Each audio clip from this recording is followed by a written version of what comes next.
किन काठमाडौँ आउनुभयो अलिकति यो कार्यक्रमको बारेमा अलिकति बताइदिनु। त्यही चुनावी प्रचार प्रसारमा हजुर उम्मेदवारहरूलाई सघाउनलाई आएको म र केही कुराहरू त्यही हो। हजुर जुन कुराहरू छन् ती कुराहरूले त्यस्तै तरिकाले सम्बोधन गर्नुपर्ने कुराहरू छ। त्यसो भएको कारणले है।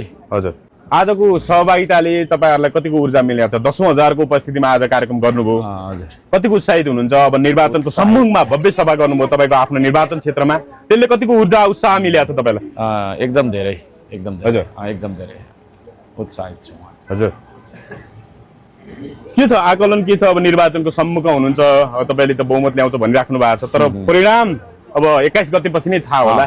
के छ के भन्नुहुन्छ? सबैले बहुमत ल्याउँछौं भनेका छौं। हजुर हामीले मात्रै हैन अरूले पनि। हजुर हजुर त्यसो भएको कारणले गर्दाखेरि त्यो भन्न स्वाभाविक पनि हो हैन। हजुर प्रतिस्पर्धामा उत्रेको मान्छे हार्छु त कसैले भन्दैन।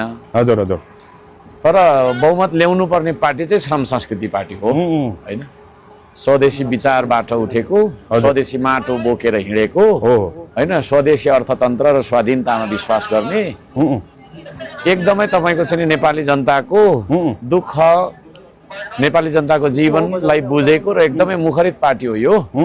त्यस्तो कुनै शंका गर्नुपर्ने, लुकेर बस्नुपर्ने, भाग्नुपर्ने हैन भन्ने खालको पार्टी होइन। त्यसो भएको कारणले नेपाली जनताले विश्वास गर्नु भएको छ, गर्नुहुन्छ। अब कति के भन्ने कुरा चाहिँ तपाईको चाहिँ यो 21 गते पछाडी 4-5 दिन पछाडी थाहा भइहाल्छ। अब 10 दिन 15 दिन पछाडी सबै थाहा भइहाल्छ।